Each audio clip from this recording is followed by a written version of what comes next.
कभी सोचा है कि कुछ लीडर्स और कुछ कंपनीज ऐसी क्यों होती हैं जो हमें इंस्पायर करती हैं, जबकि बाकी बस चीजें बेच रही होती हैं? साइमन सिनेक के मुताबिक इसका जवाब ना एक बहुत ही सिंपल से सवाल में छुपा हुआ है। और वो सवाल ये है कि आखिर क्यों कुछ लीडर्स और ऑर्गेनाइजेशंस बाकियों से इतना ज्यादा इन्फ्लुएंशियल होते हैं? ऐसा क्या अलग करते हैं वो जो दूसरे नहीं कर पाते? चलें एक मिसाल देखते हैं, राइट ब्रदर्स की। सोचिए, उनके पास ना पैसा था, ना कोई फैंसी यूनिवर्सिटी की डिग्री, ना ही कोई गवर्नमेंट कनेक्शंस, कुछ भी नहीं। फिर भी उन्होंने वो कर दिखाया जो उस वक्त की सबसे वेल फंडेड, सबसे वेल कनेक्टेड टीम्स सिर्फ सोच ही सकती थीं। उन्होंने इंसान को हवा में उड़ाया। या फिर एप्पल को देख लें। एप्पल सिर्फ एक कंप्यूटर कंपनी नहीं है ना? इसने तो एक पूरी कल्ट फॉलोइंग बना ली है। ऐसे लोग जो घंटों लाइन में खड़े रहते हैं नए प्रोडक्ट के लिए, और वो उस प्रोडक्ट को सिर्फ एक डिवाइस नहीं बल्कि अपने बिलीफ सिस्टम का एक हिस्सा समझते हैं। और फिर मार्टिन लूथर किंग जूनियर, एक ऐसा शख्स जिसने एक पूरी मूवमेंट को जगा दिया, एक पूरे मुल्क का रुख मोड़ दिया। और ये सब उन्होंने किया बिना किसी ऑफिशियल पावर के। कोई सरकारी ओहदा नहीं था, सिर्फ और सिर्फ इल्हाम की ताकत थी। तो सवाल फिर वही है, इन सब में ऐसी क्या खास बात थी? Wright brothers, Apple, Martin Luther king junior, क्या चीज कॉमन थी इनमें? यही है हमारी इंस्पिरेशन पजल कि आखिर ये लोग इतने कामयाब क्यों हुए जबकि बाकी फेल हो गए। देखिए, हम आमतौर पे क्या सोचते हैं कि कामयाबी के लिए पैसा चाहिए, या बेस्ट लोग होने चाहिए, या शायद मार्केट में सबसे पहले आने का एडवांटेज। लेकिन इन केसेस में इनमें से कुछ भी सच नहीं था। तो फिर आखिर राज है क्या? राज समझने से पहले आइए ये देखते हैं कि अक्सर लोग या कंपनीज करती क्या हैं। वो एक ऐसी अप्रोच यूज करती हैं जिसे हम कह सकते हैं द मैनिपुलेशन प्लेबुक, मतलब लोगों से काम करवाने के लिए सीधे साधे हेर फेर के कलीके।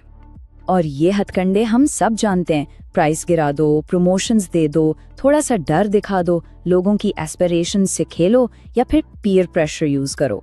और हाँ, ऐसा नहीं है कि ये काम नहीं करते, बिल्कुल करते हैं, लेकिन ये सिर्फ शॉर्ट टर्म में काम करते हैं।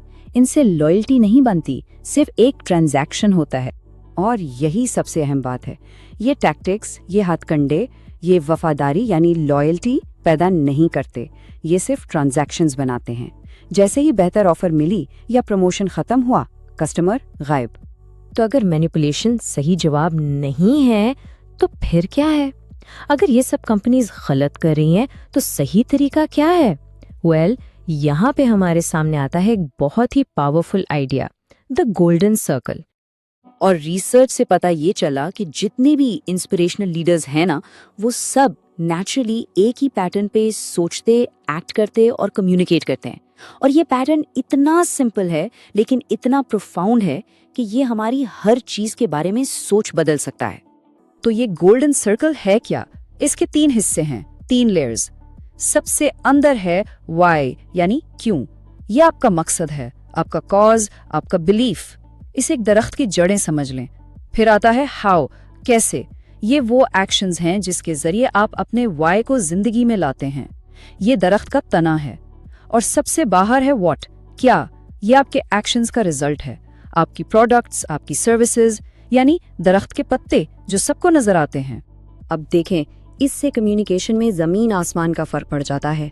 99% कंपनीज बाहर से अंदर की तरफ कम्युनिकेट करती हैं, व्हाट से वाई की तरफ। वो कहती हैं हम बहुत अच्छे कंप्यूटर्स बनाते हैं, खरीदना चाहेंगे? काइंड ऑफ बोरिंग है ना? लेकिन एप्पल जैसी कंपनीज अंदर से बाहर की तरफ कम्युनिकेट करती हैं, वाई से शुरू करती हैं। वो कहती हैं हम जो कुछ भी करते हैं उसके पीछे हमारा यकीन है कि हम स्टेटस को चैलेंज करें। इसी प्रोसेस में हम कुछ बेहतरीन कंप्यूटर्स भी बना लेते हैं, खरीदना चाहेंगे? अब देखें, फील बिल्कुल अलग है। एक प्रोडक्ट बेच रहा है, दूसरा एक बिलीफ। लेकिन सवाल ये है कि ये इतना इफेक्टिव क्यों है? क्या ये सिर्फ एक क्लेवर मार्केटिंग ट्रिक है? नहीं, इसकी वजह मार्केटिंग में नहीं, हमारी बायोलॉजी में है। हैरत की बात यह है कि ये जो गोल्डन सर्कल है ना, वाई, हाउ, व्हाट, ये हमारे दिमाग के 3 मेन हिस्सों से बिल्कुल सीधा मैप होता है। एक परफेक्ट ओवरलैप है। देखें, व्हाट यानी जो आप करते हैं वो हमारे दिमाग के सबसे नए हिस्से नियोकॉर्टेक्स से कम्युनिकेट करता है। ये हमारा रैशनल एनालिटिकल दिमाग है। लेकिन व्हाई और हाउ वो सीधा हमारे लिम्बिक ब्रेन से कनेक्ट करते हैं। ये दिमाग का वो पुराना पावरफुल हिस्सा है जो हमारे तमाम एहसासात, ट्रस्ट, लॉयल्टी और सबसे इम्पोर्टेंट तमाम डिसीजन मेकिंग को कंट्रोल करता है। और पता है इंटरेस्टिंग बात क्या है? इस हिस्से के पास जबान नहीं होती।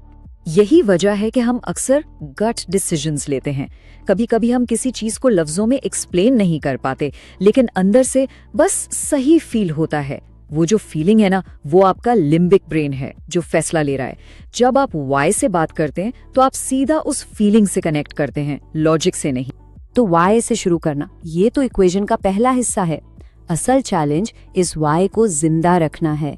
और अजीब बात यह है कि आपके वाई के लिए सबसे बड़ा खतरा पता है क्या है? आपकी अपनी कामयाबी।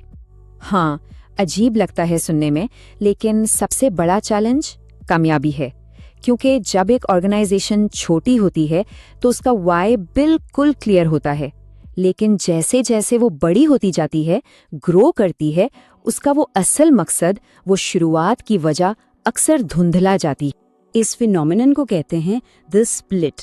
ये वो पॉइंट है जब व्हाट यानी आपके प्रोडक्ट्स, आपका रेवेन्यू, आपका साइज इतना ज्यादा बढ़ जाता है कि वो आपकी असल वाई की क्लैरिटी से आगे निकल जाता है।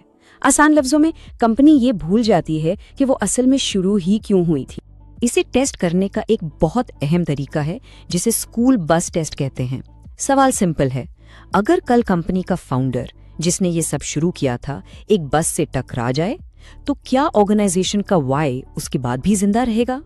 क्या वो मकसद सिर्फ एक इंसान के दिमाग में था, या वो पूरी कंपनी के कल्चर का, उसके डीएनए का हिस्सा बन चुका है?